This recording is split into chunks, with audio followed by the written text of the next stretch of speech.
Praise God. Palakpakan natin ulit ang Panginoon. Hallelujah. Did you feel the presence of God? Our God is a supernatural God, mga kapatid. Hindi siya basta-basta lang. Hindi siya tulad ng katabi. Tingnan mo yung katabi mo. Gwapo yan, maganda yan, di ba? But, hindi siya tulad natin. He's a supernatural God. Amen? And praise God dahil marami po tayong bisita ngayon, no? Ang ating mga basketballista. Welcome po sa QEC. I see some familiar faces po, yung mga kasali natin before. Thank God that narito po kayo ulit. At mamaya, opening na. Excited? Sino excited? Mamaya. Hallelujah. Bago tayo maging excited doon sa basketball, ako rin po excited, no? Kahit di ako maglalaro. Depende. Mas maging excited tayo sa Word of God. Amen? Because ito po talaga yung magbibigay buhay sa atin. Of course, some says that basketball is life, lalo na sa mga Pilipino, di ba? But the Word of God really is the bread of life. Amen? So ito po yung ating dapat maging passionate about. And this week, this month actually, no, nag-start na yung week of Ramadan, di ba?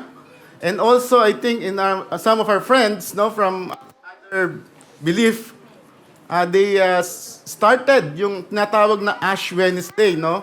Yung start daw ng Lenten season. Of course, we have different beliefs about that, but the point is, why not also, no? Siyempre, sineselebrate natin yung Christmas, sineselebrate natin yung birthday, sineselebrate natin yung New Year, or anything in the year.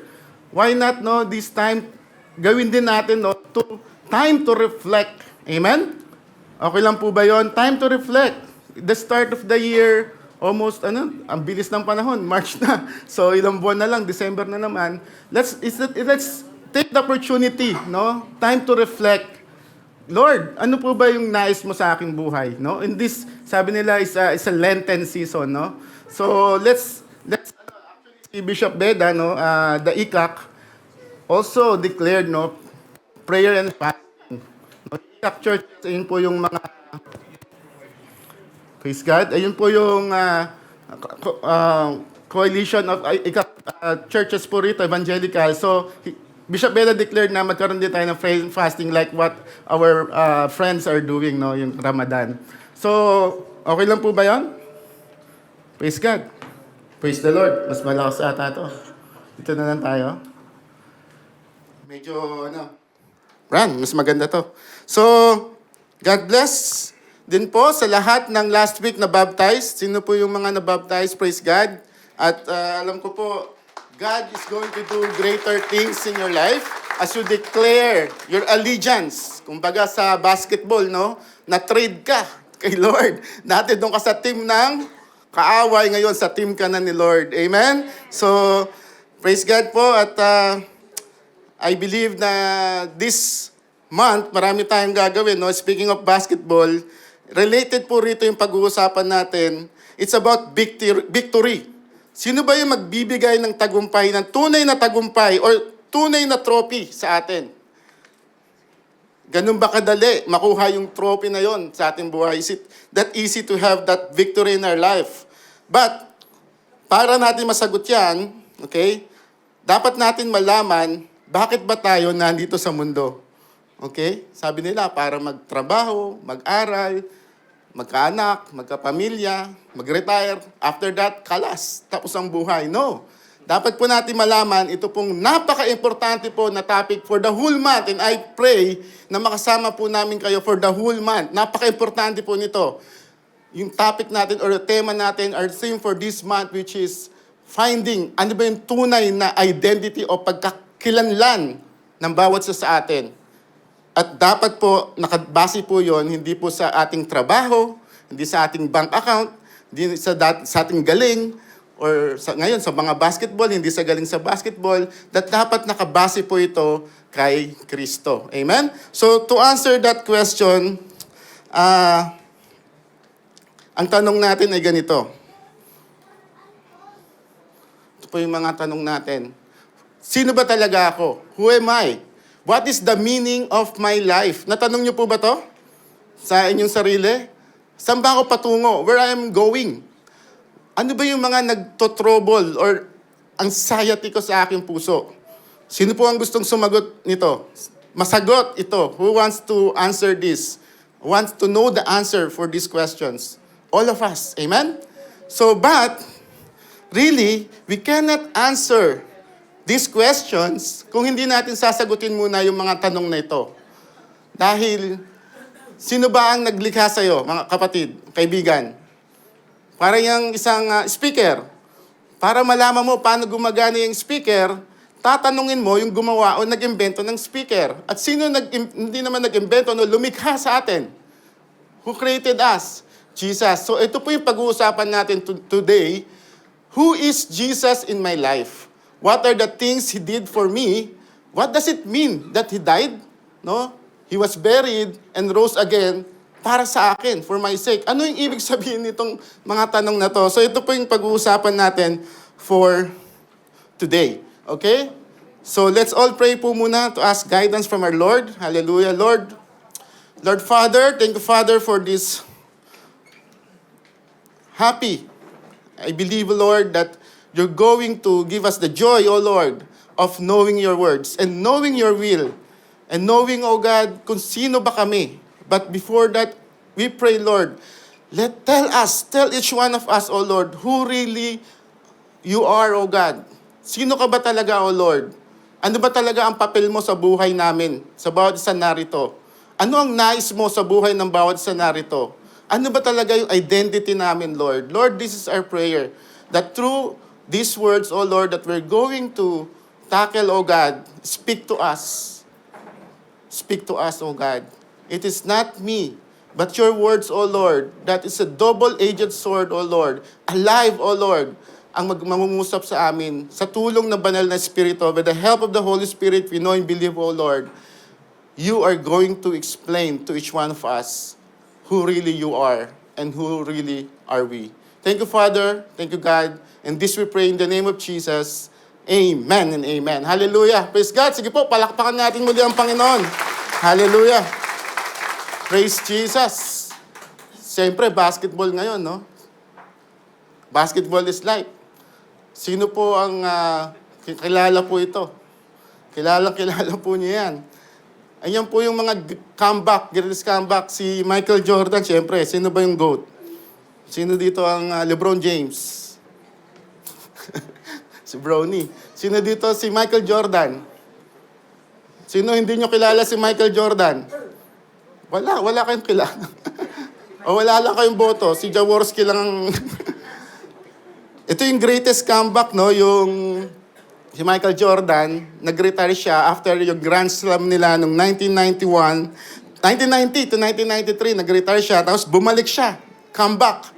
After 1995 to 1998, nag-Grand Slam ulit sila. So, two-peat yung Grand Slam nila. Alam niyo yun?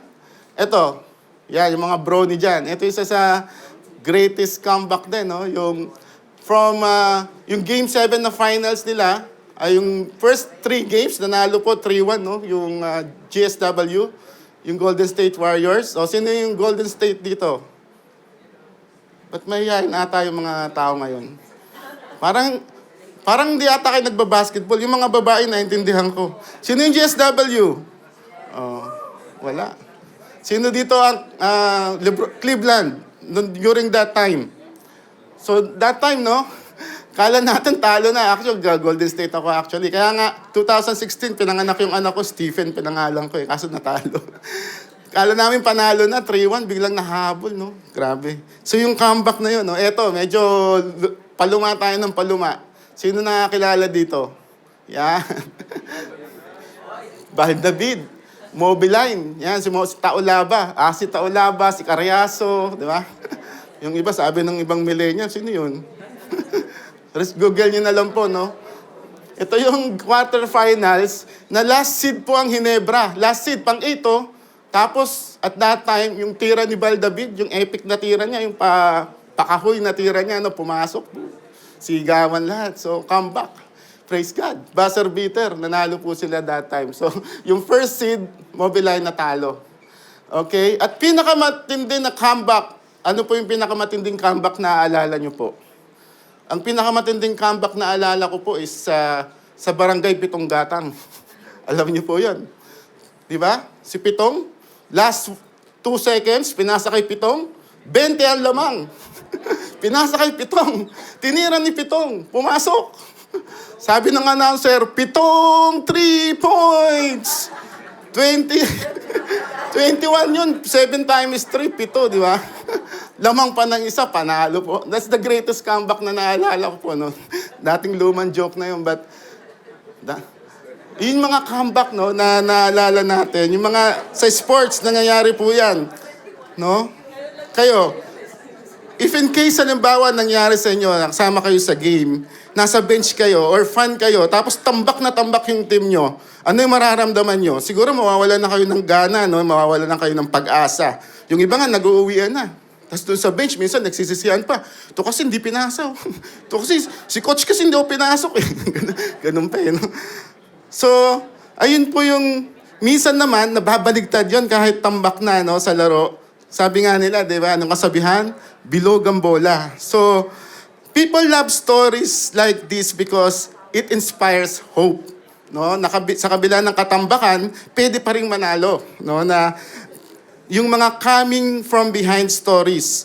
Yung mga inaapi sa una, inaalipusta, tapos sa huli, nagtatagumpay. Okay? Ito yung mga mahilig manood ng mga teleserye at pelikulang Pilipino, ganun, no? Yung bida, nagpapatalo sa una. Di ba?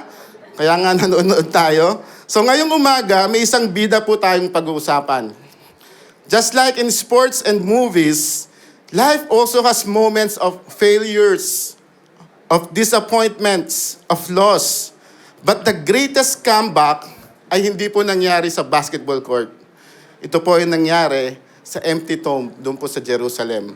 At ayun po yung pag-uusapan natin. And the title is The Greatest Comeback of All Time. Praise God. Ito po yung pag-uusapan natin. Yung resurrection. Yung rising again. Kanina may nakanta rin tayo, no? So, 3 things lang po. 3 bagay lang po. Samahan niyo po ako. Ating pag-uusapan for today. For this morning. Unang-una po, the setback. Pangalawa po, the comeback. At yung pangatlo po is the bounce back. Okay? So, yung una, puntahan po natin, the setback. Ito po yung namatay si Jesus sa cross. If you ever lost a loved one unexpectedly, you know how it feels, right? Ako po, almost 10 years ago, I'm already here in Qatar. My father died having heart attack while sleeping. So there's a shock, there's a disbelief, followed by denial. Minsan, patay ba talaga yung tatay ko? Parang hindi, baka pwede pang masalba. Something like that. Meron din in some sort anger. Meron ding, of course, sobrang lungkot. Amen? Na yung isang mahal mo sa buhay, na naging parte ng iyong buhay, ay wala na. That you cannot have conversation. Hindi ka na makakapag-usap, hindi ka na makakapag-video call, at you cannot hear them anymore. That your family and your world suddenly changed overnight. I bring this up because that's what exactly how the disciples felt 2,000 years ago. When Jesus Christ, the Savior, their Lord, their Master, was murdered, cold blood, before their very eyes on the cross. They watched the Roman soldier, di ba? Sinibat dito, dilagyan ng koronang tinik, at yung dugo, dumudali sa kanya, na kasama na rin tubig, na nagkaroon siya ng heart failure, at that time talagang namatay siya. At they were not able to say goodbye. And he was taken from them, so in their minds, wala na yung pangarap ko. Ano yung pangarap nila? Pangarap kasi nila, akala nila, kasi Messiah si Jesus Christ, kala nila si Jesus Christ ang magliligtas sa kanila from the Roman Empire. Na mapapalaya sila from the Roman Empire. Wala na yung pangarap nila at they're thinking that Jesus already failed the mission. The mission of Jesus. And nakita po natin to no, dun sa istorya, dun po sa after the death of Jesus Christ, may 2 disciples po na naglalakad patungo ng Emmaus. Almost, tinignan ko po, no, I think more or less 20 kilometers po yung layo nito, galing sa Jerusalem. That very day, 2 of them were going to a village named Emmaus, about 7 miles. And they were talking to each other. Nag-uusap sila, okay, all these things that happened. Tapos habang naglalakad sila, may sumabay sa kanila. Okay? Hindi nila nakilala, pero si Jesus Christ yon. Perhaps in His glorified body, that's why they were blinded, no? Na si Jesus Christ yon. But, and then, Jesus said to them, "What is this conversation that you're holding?" Ano yung pinag-uusapan nyo? No? Tignan natin si Jesus Christ, nakikimarites din dito, di ba? So, okay lang pala makimarites. Minsan, no? Once in a while. May masamang marites, yung may masama kang pakay, di ba? Tataka nga ako sa mga... Hindi ba kayo sumasaludo sa mga nagmamarites?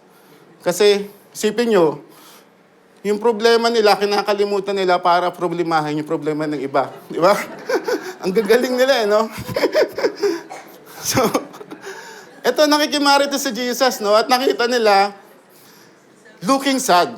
Talagang malungkot sila dahil nga natapos na, wala ang nangyari na tagumpay doon sa mission na gusto nilang dapat na nangyari. And then one of them, "Are you the only visitor?" Ikaw lang bang di nakakaalam? Putok na putok ang balita. Sabi, parang gano'n, no? Tapos nakakatuwa rito na interesting. Ano yun? Sabi ni Jesus Christ. Siguro, some reason, no? Gusto niya lang malaman from their mouth. And they said to him, tungkol kay Jesus, a man who was a prophet, might indeed in word. No? So, pinahirapan daw siya crucified doon po. So, yun sinabi nila. But ito yung sinasabi sa inyo na bakit sila malungkot. But we hoped that He was the one to redeem the Israel, na magpapalaya sa Israel mula sa pagka-alipin. Yes, and besides all this, it's now third day since these things happened. Moreover, ito po sila, mamaya pag-usapan natin, sila Mary, "Some women, our company amazed us. They were at the tomb this morning, and they did not find His body. They came back saying that they had even seen a vision of angels, and said that He was alive." So palagay niyo po, naniwala po itong dalawang disciple na to? Hindi. Malamang hindi sila naniniwala. Kasi at that time, parang it's too good to be true. Di ba? Parang ikaw, pag nakabalita ka, may nag-text sa'yo. Sinabi, nanalo ka ng 20 million Qatari Riyals, Lulu. Maniniwala ka, Pas? No, di ba? Hindi ka naman naghuhulog pala ng kupon. Ibig sabihin, at that time, it's too good to be true. So hindi sila, tingnan natin. Some of those who were with us went to the tomb and found it just the woman had said, but Him they did not see. And He said to them, ito yung sinabi ni Jesus Christ sa dalawa, na sinasabi sa inyo, but hindi sila naniwala. "O foolish ones and slow of heart to believe that all the prophets had spoken. Was it not necessary that the Christ should suffer these things and enter into His glory?" Alam ni Jesus Christ may plano. Yung Christmas Day, is planado ng Panginoon. Okay? Christmas Day is when Jesus was born to die. He was born to die. At ayun po yung greater, grander plan. At these disciples, hindi po nila naintindihan agad yon. So anong ginawa ni Jesus Christ? Beginning with Moses and all the prophets, He interpreted in all the scriptures things concerning Himself. Ang nangyari, nagkaroon po ng Bible study habang sila yung naglalakad. Pinaliwanag lahat ng Panginoon na si Jesus Christ ang sinasabi na magliligtas, na darating at mamamatay para sa kasalanan ng sangkatauhan. So, pinaliwanag dito ni Jesus Christ. So, habang palayo na sila, actually, ito na naman yung medyo interesting dito, no? While they were going, He acted na parang paalis, no? Kunyari lang. So, titingnan niya, tatawagin kaya ako nitong dalawang to. Something like that. But they urged Him, tinawag nga, "Stay with us for it is toward evening, gagabi na." Okay? So He went to stay with them. When He was at the table with them, He took the bread and broke it and gave it to them. And that time, their eyes were opened. Who? Si Jesus Christ to. Siguro takot na takot sila, no? Nagtinginan silang ganun. Pag ganun nila, wala na. Nawala bigla. So, nasa glorified body na. Malalaman natin, pag binasa niyo po yung Bible, tumagos nga rin po siya sa pader, habang nandun po yung mga disciples sa upper room. So, ito po yun. Ito po yun. Para po yung, halimbawa, ang nangyari, nawala yung pag-asa ng mga disciples at that time. Para sa basketball po, no, imagine, you're watching your team na talagang completely collapsed. Wala na, hindi na maka-points, hindi na maka-depensa. Last 2 minutes para si Pitong. No? Kahit si Pitong, siguro hindi nito kaya eh. Lamang ng 50 kalaban, lamang ng 50. Tapos na injury pa yung star player nyo. No? Parang si Mike, nung star player namin ng Tuesday. So, you're losing. There's no hope left. That's what Jesus' followers experienced at that time. They were so devastated. They thought Jesus, the Messiah, the one who will save them, is already dead. Game over. Tapos ang laban. Ayun po yung nasa isip nila. Pero ito pong maganda. Hindi po alam ng mga sumulat ng gospel kung ano mangyayari sa huli. They were experiencing it real time. Hindi pa po nila alam talaga kung ano ang mangyayari. No? Later, Simon Peter, si Simon, no, nag-deny kay Jesus Christ 3 times, said in Acts 2, nung after na ng resurrection to, no, Jesus delivered up according to the definite plan and foreknowledge of God. Ibig sabihin po, Jesus, following the deliberate and well-thought-out plan at that time, ay magaganap ang plano na kala nila tapos na ang laban, pero hindi pa pala. Amen? It was deliberate, thought-out plan ng Panginoon, the crucifixion, the resurrection. And this leads us to the second part of the story. 3 days later, the unexpected happened. Jesus rose from the dead. The enemy thought, panalo na siya. But God has a greater plan. Sabi sa Luke 24:6-7, di ba? He is not here, He is risen. Jesus pulled off the greatest upset in history. Okay? Tulad nung nangyari sa Golden State. Kala nila, champion na sila. Greatest upset. Kala ng kaaway, panalo na siya. Pero but thank God, may plano ang Panginoon. At after 3 days, nabuhay magmuli at pinatunayan ng Panginoon. Lahat ng himala, lahat ng sinabi niya ay totoo. At ang resibo ay yung resurrection ng Panginoon. Amen? So pag naniniwala tayo sa resurrection, that means, mga kapatid, lahat ng nasa Bible at sinabi ni Jesus Christ ay totoo at ito yung paniniwalaan natin. Amen? So parang nagka-buzzer beater. Whoosh! Pasok. Parang si Baldavid, no? So there is a comeback. The greatest comeback, okay, happened. So let's go back yung umaga na yun, sinabi ko kanina. When the Sabbath was passed, Mary Magdalene, Mary the mother of James and Salome bought spices. Nilalagyan nila yung patay, no, at that time, ng mga spices, chemicals. And very early at the first day of the week, ano po yun? Sunday. Kaya nga po, Easter Sunday po yung inaalala natin, no? When the Sunday had risen, they went to the tomb, and they were saying to one another, sino kaya ang mag-aalis nung malaking bato doon sa harap ng tomb? And looking up, they saw that the stone has been rolled. May nagtanggal na, and it was very large. And entering the tomb, they saw a young man sitting on the right side, dressed in white robe, okay? So halimbawa, sino sa inyo yung malapit sa sementeryo nakatira? Kami malapit po minsan doon kami nag-shortcut. Pag may nakita kang puti, nakakatakot yun. Tapos madilim.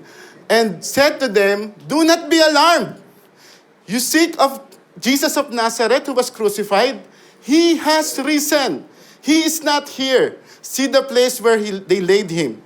But go, tell his disciples and Peter that he is going before to you to Galilee. There you will see him, just as he told you. Actually, after nito, binalita ni Mary Magdalene yung balita na ito na sabi dito, with trembling and astonishment, had seized them and So they departed quickly from the tomb with fear and great joy. So, nagsama yung, pag nakita ka ng halimbawa ng puti doon sa cemetery, matatakot ka lang eh.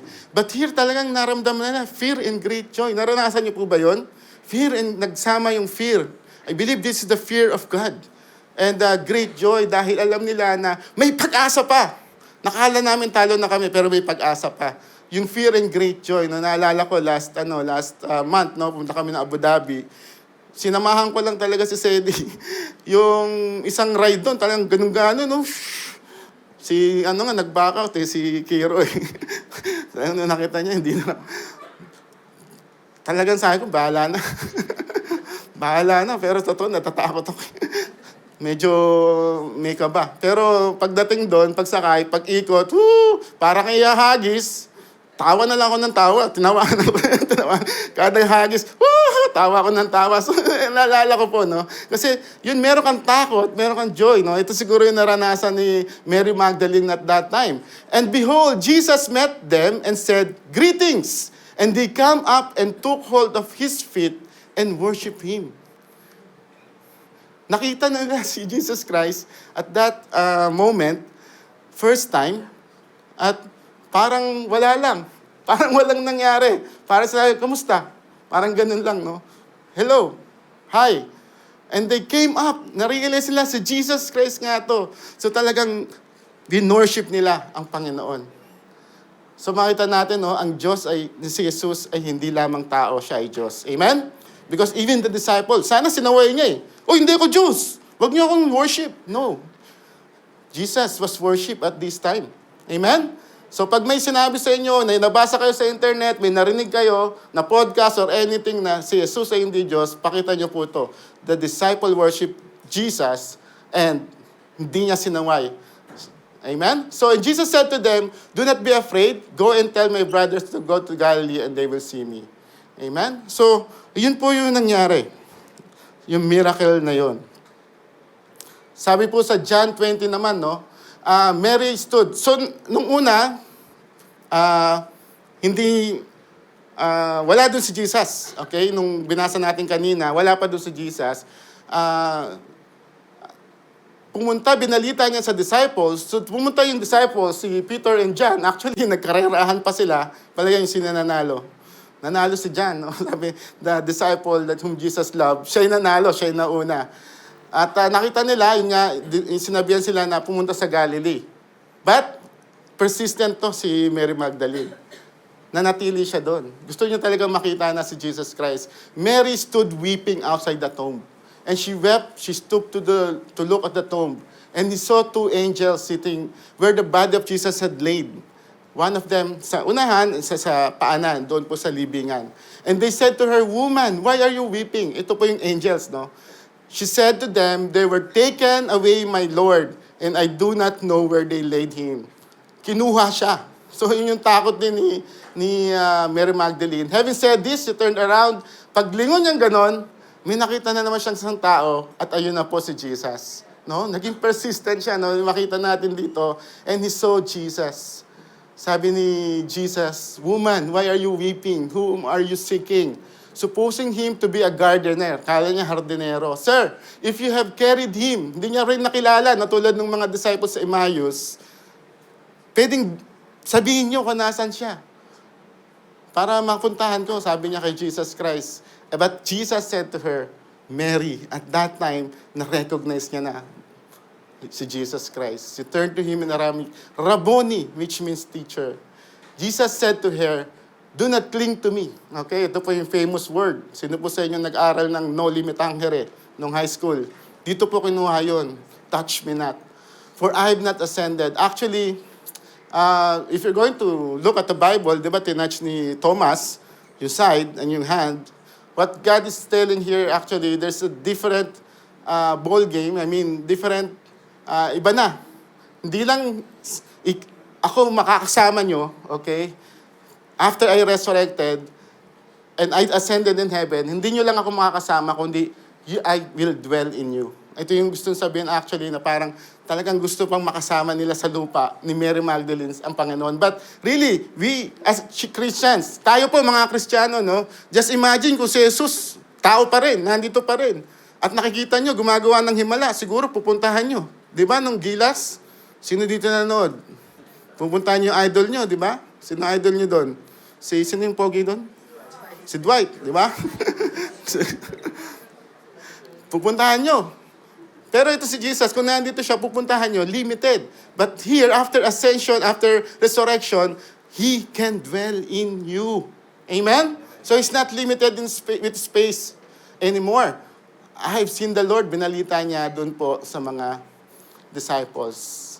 And nagpakita pa po siya in 40 days. Kaya nga, may kaugalian, di ba? 40 days daw, no, pag namatay. So, sabi po ng isang atheist, former atheist, it was the evidence from science and history. Dahil resurrection is the most proven, okay, by historians. Okay, no questions about that. Even not Christian scholars, even Jewish, even non-Christian and secular says that it really happened. Amen? So, that prompted him to be not atheist anymore and become a Christian. Sabi niya rin dito, no, I went to a psychologist friend and said, if 500 people claim to see Jesus after he died, it was just a hallucination. He said, hallucination are individual event. If 500 people have the same hallucination or imagination, that's a bigger miracle than resurrection. That means, hindi po pwedeng madaya ang resurrection. Really, Jesus died and rose again. Amen? And that's the difference of us, Christians from different religions. Sasabihin nila, maraming daan papunta sa langit. No. Tanging si Jesus lang ang nagsabi. Siya ang daan. Hindi niya sinabi na, ako ay isa sa daan. No. Sinabi niya, siya ang daan. He is the way. Amen? So ito po yung panghawakan natin. At sabi po sa Romans 4:24-25, but for us also to be counted to us, believe in Him who raised from the dead, Jesus our Lord, dahil po doon, He delivered us from our trespasses and also raised us na buhay tayo magbuli. Okay? If we accepted God as Lord and Savior for our what? Justification. Last week po, no, pinag-usapan natin. Last time, pinag-usapan natin yung justification na lahat po tayo makasalanan sa harap ng Panginoon. At siya lamang ang makapagbigay ng katwiran, okay, sa atin. So, yun po. Yun po yung greatest comeback na nangyari. So now, we know the greatest comeback in human history. Ano yung ibig sabihin nito sa atin? What is it for us? Ano yung importansya nito? What it means for us? Okay? Sabi dito, no? On the cross, God treated Jesus as if He had lived your life. So, God, could treat you as if you had lived His life. Ang ibig sabihin po, si Jesus ay naging righteous. Okay? At tayo'y makasalanan. Ang nangyari po, doon sa krus, para pong si Jesus ang naging makasalanan, at dahil po sa ginawa niya yon, tayo po ay naging righteous sa harap ng Panginoon. Just imagine that, no? And He has proven this by resurrecting. Amen? Na yung sinasabi ni Jesus na ililigtas ko ang sangkatauhan, He has proven this kasi, sabi nga, di ba? Halimbawa, may dalawang, narinig ko po ito sa isang pastor, no? Maganda rin may mga makikita tayong mga illustration. Habang sa daan, lumalakad ka, nandun ka sa dulo ng daan, nagkaroon ng crossroad o sangang daan, di mo alam kung saan ka pupunta. Ang dalawang tao, dalawang mama, 2 men there. Isa yung patay, isa yung buhay. Kanino ka magtatanong? Kanino po? Siyempre sa buhay. Sa buhay ka magtatanong ng direksyon. At tanging si Jesus lamang ang buhay hanggang ngayon. Ang lahat ng mga reliyon, ang lahat ng mga religious leader ay nandun sa kanilang libingan. That's why this resurrection just proven the justification that we have in Christ. Amen? So now, what it means to us? Ano yung ibig sabihin to? Kanina ka pa, Pastor, kinuwento mo yung patungkol dyan sa comeback. Ngayon, ano yan? Ma-apply ko ba yan sa buhay ko? Tapos na yan eh. Nangyari na yan, kapatid, kaibigan. Because of the resurrection of Christ, because of the power of the resurrection in Christ, if we really believe in Him, we can arise in victory. Amen? Talunan tayo eh. Really. Sa araw-araw lang, marami tayong pagsubok sa buhay. Marami tayong mga tukso na nararanasan. Kapag wala tayo sa Panginoon, madinanating tayong lugmok at nagtatampisaw sa putikan, mga kapatid. But if we really understand the resurrection, we can arise in victory. I just want to give you a rise, no? First thing, accept.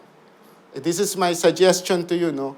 Accept and believe Him as the truth. Accept and believe Him as the truth. Naalala niyo po, di ba, sa Emmaus, nung nag-Bible study sila doon, nung sinabi ni Jesus Christ, ako yung sinasabi ni Moses, ako yung sinasabi ni David, ako yung sinasabi ni Isaiah na mamamatay at magliligtas sa sangkatauhan. Ako yun. At that time, ito po yung sinabi ng dalawa. They said to each other, did not our hearts burn with us? Parang nabuhay. Kanina yung kinanta natin, sakto nga revived. Kapatid, kaibigan, meron bang tila namamatay sa'yo na apoy? Lalo na yung paglilingkod mo sa Panginoon. Lalo na yung pagtawag mo sa Panginoon. Lalo na yung paglapit mo sa Panginoon. Inisip mo, ang salbahe ko, parang ang hirap lumapit sa Panginoon. Kapatid, bumalik ka sa salita ng Panginoon. Bumalik ka sa salita ng Diyos and it will revive your heart to Him. Amen? It will revive. Dahil scriptures, sinasabi ko nga po sa inyo, hindi lang tayo nabubuhay sa kubos, mga kapatid. Nabubuhay tayo sa tinapay, sa bread of life, mga kapatid. Kung wala tayo nito, kung tayo kumakain 3 beses isang araw, tapos yung kubos, yung salita ng Panginoon, kumakain tayo 1 beses sa 1 linggo. Payat. Payat po ang ating spirito para tayong lupaypay. Pero pag araw-araw tayo kumakain ng salita ng Diyos, nandun ang kalakasan. Kahit sa gitna ng pagsubok, nandun malakas tayo, pero tayo tinitignan, pinangahawakan ng mga promises at Word of God. Amen? So, accept and believe. Second po, kahit po may mga defeats sa buhay, let's recover. Wag tayong manatili. Sabi nila, ang problema, wag tambayan. Okay? Daanan lang, wag tambayan. Because lahat po tayo nakaranas ng defeat sa buhay natin. And you know what's the purpose of defeat? For us to realize that we cannot really do it with our own. Amen? Wala na, apart from Him, susunugin tayo mga kapatid. Sabi diba sa John, susunugin kapag wala tayo sa Panginoon, if we're not attached to the vine, which is the Lord Jesus, tayo po'y magiging lanta. At tayo po'y manghihina. So, kahit nandun tayo na nakakaranas tayo ng defeat, sabi po sa 1 Peter, and after you have suffered a little while, the God of all grace, who has called you to His eternal glory in Christ, will Himself restore you. I-restore ka ng Panginoon, kapatid. Alam ko, marami sa inyo, perhaps, iba-ibang nararanasan nyo. Sa oras nito, meron kayong nadidismaya kayo, meron kayong mga disappointments sa buhay, mga panalangin na hanggang ngayon di pa rin nasasagot. May mga habits na hindi pa rin nababago. May mga addiction marahil. Huwag niyo i-consider yan na tapos na. Habang hindi pa tumutunog yung buzzer. Habang buhay ka pa. Tingnan yung katabi niyo. Buhay naman, no? Tingnan niyo ba? Habang buhay ka pa, kapatid, may pag-asa pa. At kaya pang baligtarin ng Panginoon ang sitwasyon. Amen? Hallelujah! Naalala ko yun, never say die. Okay? Sino po yun? Never say die. Naalala ko si Panyero, number 7 yung number nito. Jaworski, alam yung bakit never say die yun? Noong 1985, hindi ko na naabutan talaga yun. And then naabutan ko na 5. Bata pa kami nun. Yung laban niya sa National Cement something na team, tsaka Hinebra, pumutok yung labi niya. Pumutok. Second quarter. Pagdating ginawa ng nagpapunta sa Medical City, tinahi, 9 stitch. Tapos after ng tahi, bumalik. Naglaro ulit, nanalo sila. Doon po nangyari yung never say die na Hinebra. Sino ba mga kabarangay dito? Yo, mga kabarangay. So, Yun po yun. Kahit pumutok, kahit masugatan, kahit madapa, kapatid, bangon lang. Dahil ang tagumpay ay nariyan lamang kapag kasama nyo ang Panginoon. Amen? Hallelujah! Huwag kang magpapalugmok sa kahirapan, huwag kang papalugmok sa kalungkutan. Kapatid, patuloy ka na magtiwala sa Panginoon. And number 3, improve. Don't dwell on the past failures. It doesn't define you. Well, of course, lahat po tayo nagkakamali. Lahat tayo kung i-review po natin yung buhay natin, sasabihin natin, Lord, ang salbahe ko, Lord. Lord, dahil kong nagawang masama. Pero inisip ko nga, no, tinanong ko yan sa isang kaklase ko in my college years na meron akong iniisip na parang mga kasalanan na nagagawa. Sabi sa akin nung kaklase ko, sabi niya, kung anong gagawin mo? Di hingi mo ng tawad. Ganun din naman ang gagawin natin sa huli. Hingi rin naman tayo ng tawad. Ba't papagpaliban pa natin? So ngayon pa lang humingi ng tawad. So na-reflect ko yun, no?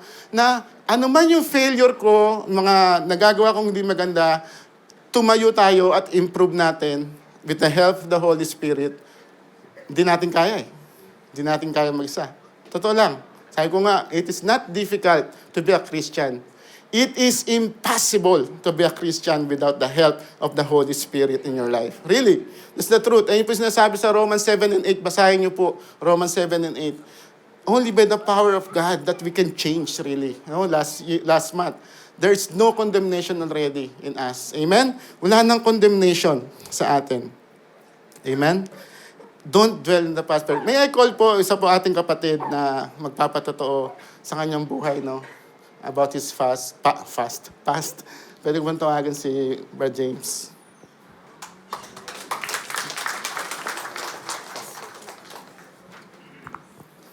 Hello po. Mapagpalang araw po sa lahat. Sino pong excited sa basketball mamaya? Ayun po. Sa hindi po nakakilala sa akin, ako po si James Gonzaga. And yung old life ko po, hindi ko alam, may mga nakalaro na siguro dito sa ano.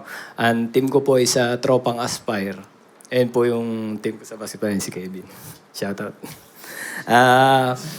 Ano yun, tawag dito, yung dating buhay natin bilang basketballeros, no? Andyan yung drinking session after the game or even before tomorrow's game. Aminado tayo dyan, may mga naglalaro, lasing.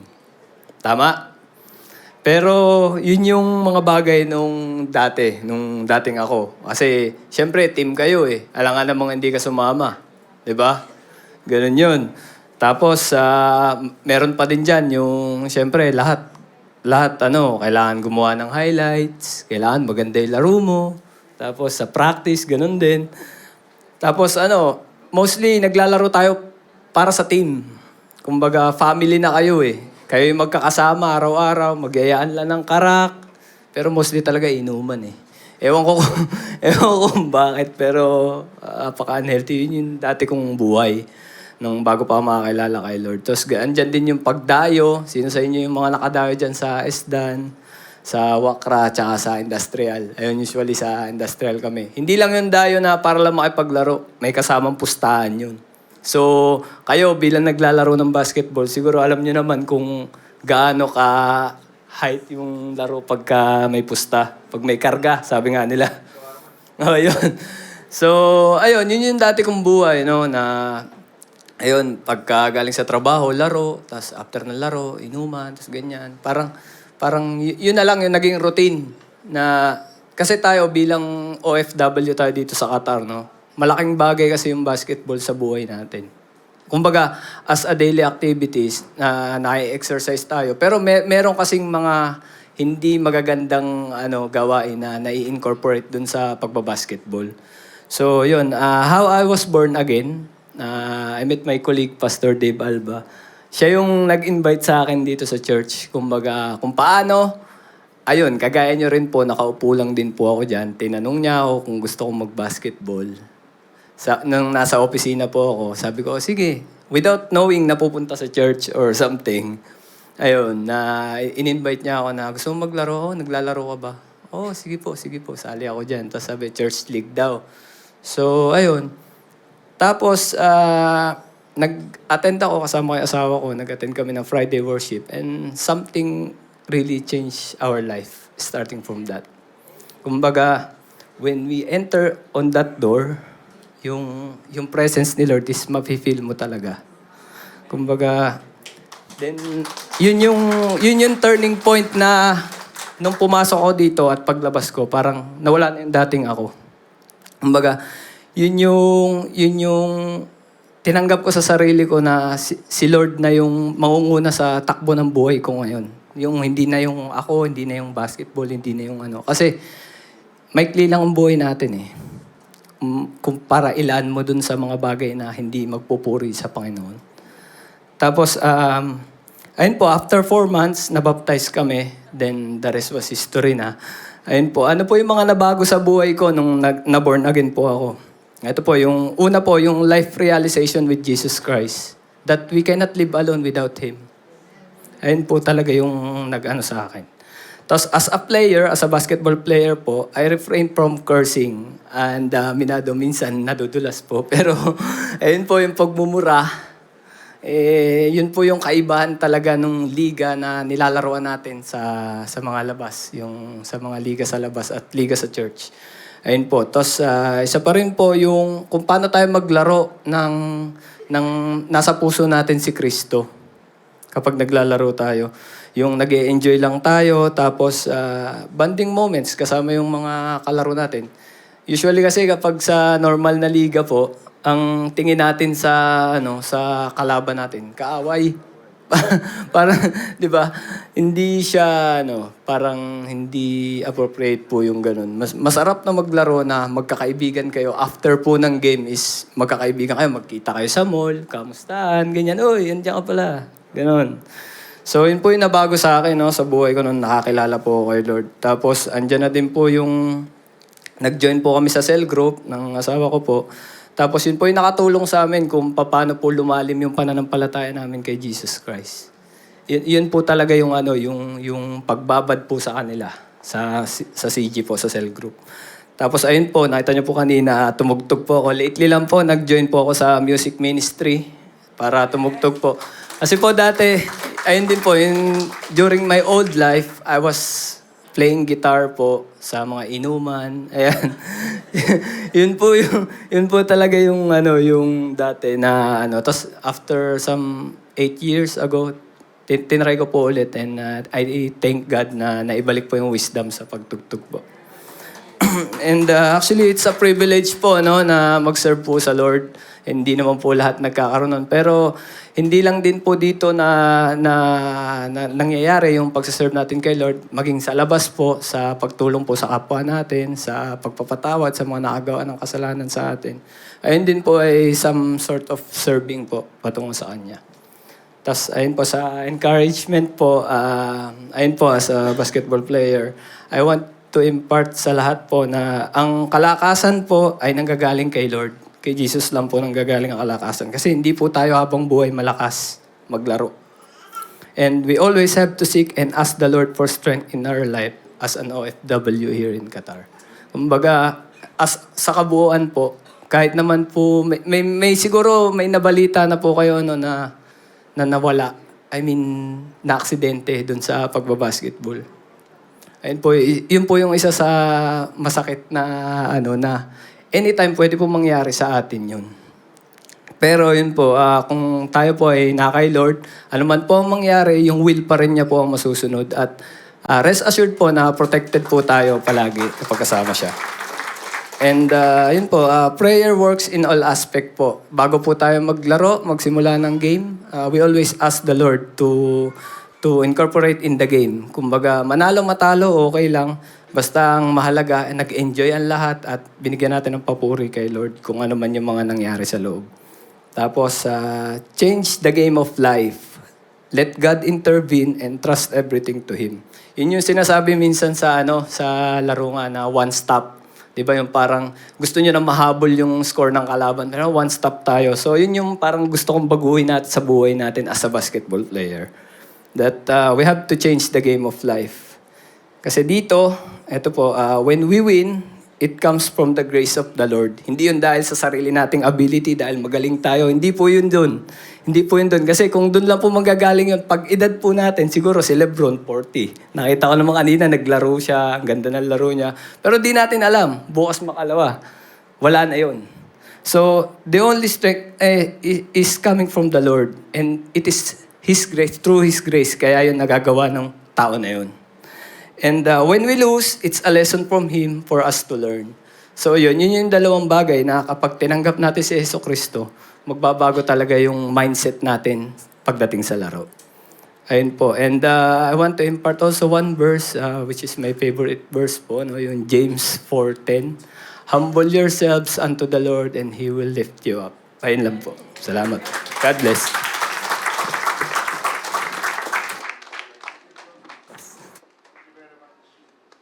Praise God. Praise the Lord. Wala na po akong oras, but I would like to magbabilis na lang po, no? Alam po yung ginawa ni James. He surrendered everything to the Lord.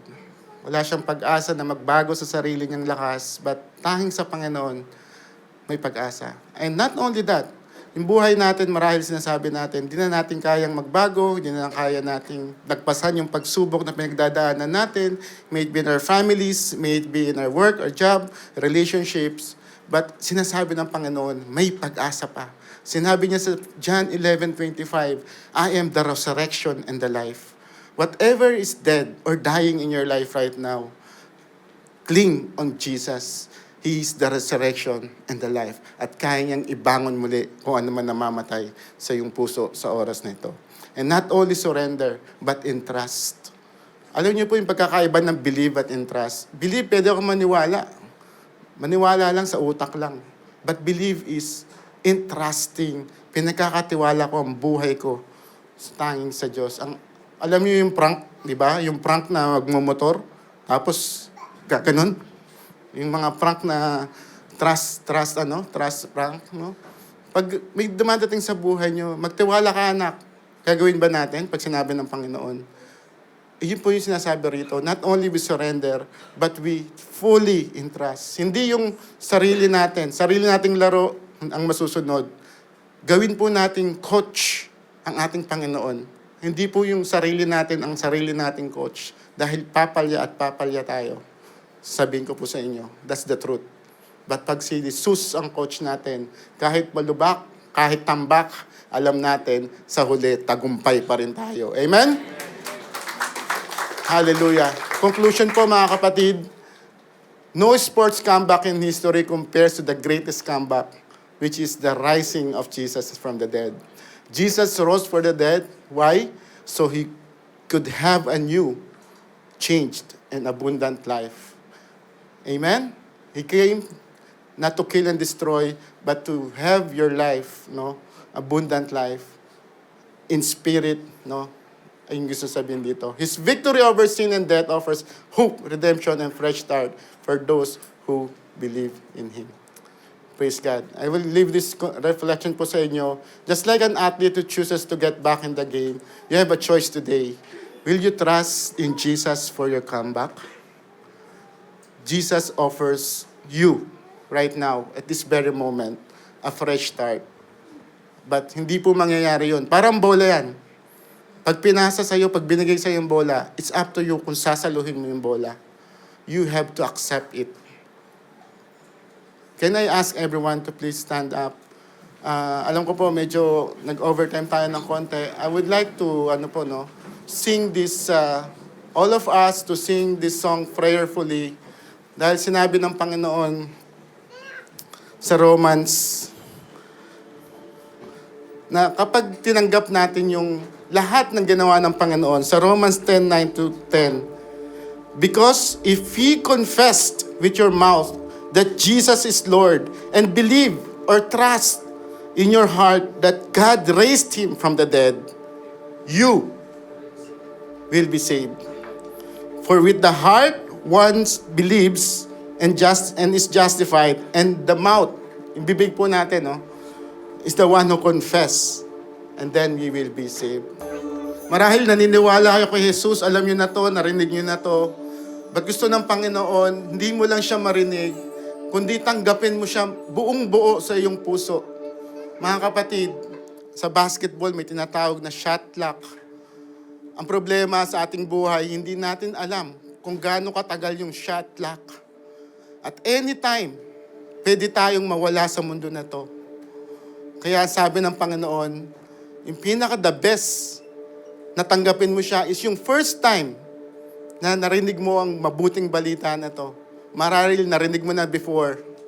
But alam ko mga kapatid, alam niyo mga kapatid, the second best time na tanggapin niyo si Jesus, kung narinig niyo na to before, is now. Today, kapatid.